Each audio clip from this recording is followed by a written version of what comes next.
धन, ऐश्वर्य, सुख, संपदा, वैभव तथा इस भौतिक जगत के समस्त सुखों को प्रदान करने वाले दैत्य गुरु शुक्राचार्य राशि परिवर्तन करने जा रहे हैं। प्रिय दर्शकों, शुक्राचार्य जो अत्यंत शुभ ग्रह हैं तथा अत्यंत सौम्य ग्रह है, 6 फरवरी को अपनी राशि का परिवर्तन करेंगे तथा कुंभ राशि में प्रवेश करने जा रहे हैं। अब कुंभ राशि शनिदेव की राशि है। शनि और शुक्र का अति मित्र का भाव है।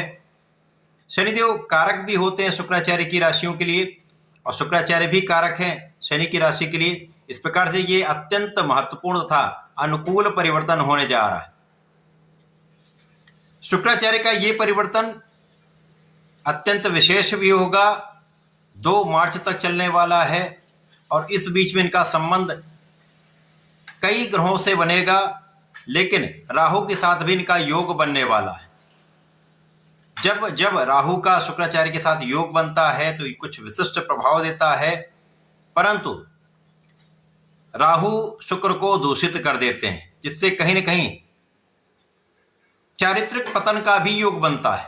तो जब किसी जातक की कुंडली में शुक्र पीड़ित है राहु के साथ या शुक्र नीच के हैं राहु के साथ, तो इस प्रकार की स्थितियां जब बनती है तो कहीं न कहीं कुछ समस्या अवश्य आती है, परंतु ये अलग अलग भाव में होकर, अलग अलग स्थानों में होकर अलग अलग परिणामों की प्राप्ति कराने वाला होता है। जय श्री गणेश। नमस्कार, मैं आचार्य संजय द्विवेदी। मेरे समस्त प्रबुद्ध दर्शकों का मेरे चैनल पर हार्दिक स्वागत है। प्रिय दर्शकों, आज मैं मेष राशि के लिए दैत्य गुरु शुक्राचार्य के राशि परिवर्तन का, इस राशि परिवर्तन से बनने वाले योग का, राहु के साथ प्रभाव का तथा यदि कहीं पर कोई समस्या या अवरोध हो तो उसका क्या निवारण है, संपूर्ण विश्लेषण मैं पूर्ण तर्क के साथ करने जा रहा हूं। प्रिय दर्शकों, इस राशिफल को आप अपने लग्न तथा राशि दोनों के अनुसार देख सकते हैं। मेष राशि के लिए यदि हम अवलोकन करें तो शुक्राचार्य आपके द्वितीय भाव तथा आपके सप्तम भाव के स्वामी, धन भाव तथा सप्तमेश का गोचर आपके लाभ भाव अर्थात इनकम के हाउस में हो रहा है, जो अत्यंत महत्वपूर्ण भाव है। और कुंडली का एकादश भाव एकमात्र ऐसा भाव जहां पर समस्त ग्रह अच्छा प्रभाव देते हैं, चाहे वो क्रूर ग्रह ही क्यों ना हो। और यहां पर पहले से ही राहु और बुध का गोचर चल रहा होगा। इस प्रकार से बुध और शुक्र का महायोग, महाधनदायक योग बनेगा, परंतु राहु के साथ शुक्र दूषित भी होंगे। तो मेष राशि के लिए इस पूरे समय में, इस गोचर काल में प्रारंभिक जो समय है जब राहु शुक्र को दूषित नहीं कर पाएंगे, क्योंकि ये दूषित प्रभाव तभी प्राप्त होगा जब राहु और शुक्र के बीच में अंशों का अंतर कम होगा। और वैसे भी राहु और शुक्र का मित्रवत भाव है, शुक्राचार्य राहु के भी गुरु हैं, तो कहीं ना कहीं कुछ अच्छे परिणाम भी प्राप्त होते हैं।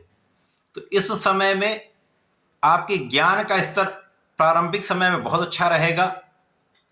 यदि इस समय में आप अपने पूर्ण मनोयोग के साथ अपने को फोकस करते हुए अपने पढ़ाई के काम में लगे रहते हैं, मन को भटकने से बचाते हैं, तो इस समय में आपका परिणाम बहुत अच्छा है, क्योंकि बुद्धि के कारक भी साथ में गोचर कर रहे हैं। तो इस समय में बुद्धि का बल बहुत अच्छा रहने वाला है। और यदि आप अपने बुद्धि बल से अपने लक्ष्य को निर्धारित करके कोई काम करेंगे तो कोई समस्या नहीं आ सकती। इस समय में ज्ञान अच्छा होगा, विवेकपूर्ण आप निर्णय लेंगे तथा आपका जो संतान पक्ष है वो भी बलवान रहेगा। यद्यपि बीच में जो कुछ संतान के कारण आपको चिंता अवश्य हो सकती है, तो यहाँ ध्यान देने की आवश्यकता होगी। इस समय प्रेम के भाव में प्रबलता आ सकती है। तो जो जातक पढ़ाई कर रहे हैं, कंपटीशन की तैयारी कर रहे हैं, तो यहाँ पर अपने मन को भटकने से आपको बचाना होगा, क्योंकि ये समय आपके ग्रोथ का है, आपकी वृद्धि का है। तो मन यदि भटकेगा तो समस्याएं आएंगी, आप जो काम आपको करना है वहां से आप विरत हो जाएंगे। तो यहाँ पर अपने मन को संतुलित रखना है, भटकने से बचाना है तथा केंद्रित रहना है।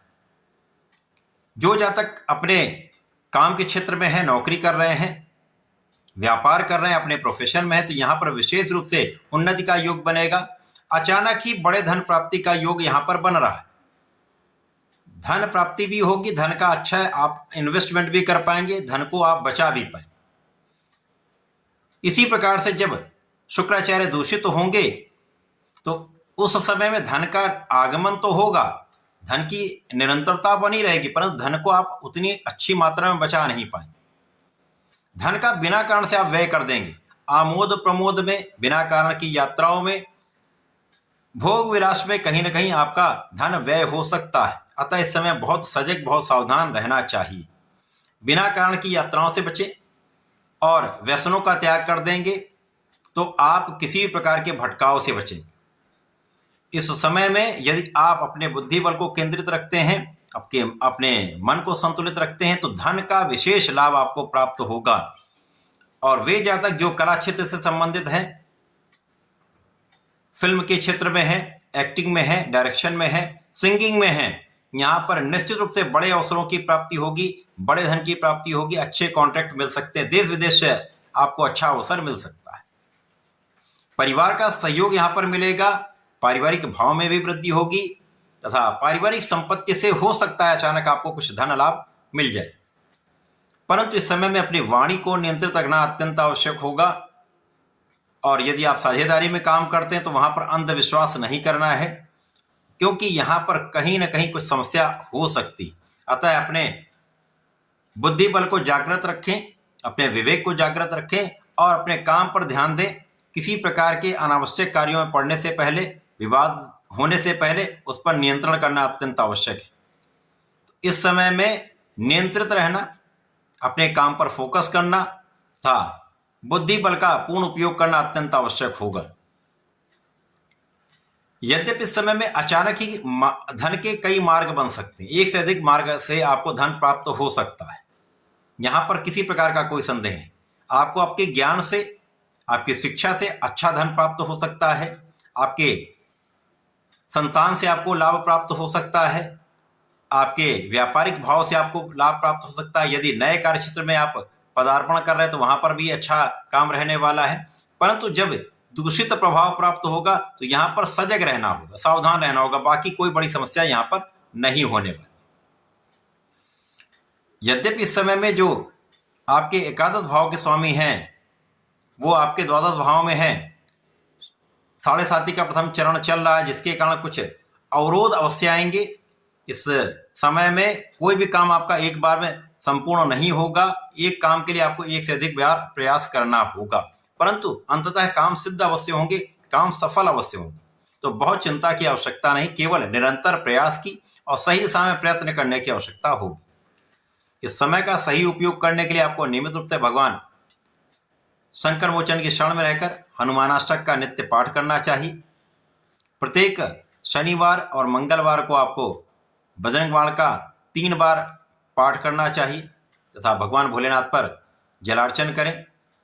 यदि हो सके तो प्रत्येक मंगलवार को भगवान भोलेनाथ पर जलार्चन करके लाल फल का, लाल पुष्प का अर्पण करें तथा लाल चंदन का अर्पण करें तो विशेष लाभ आपको प्राप्त होंगे। तो ऐसा करें कि इसका उपयोग करें। धन्यवाद, नमस्कार।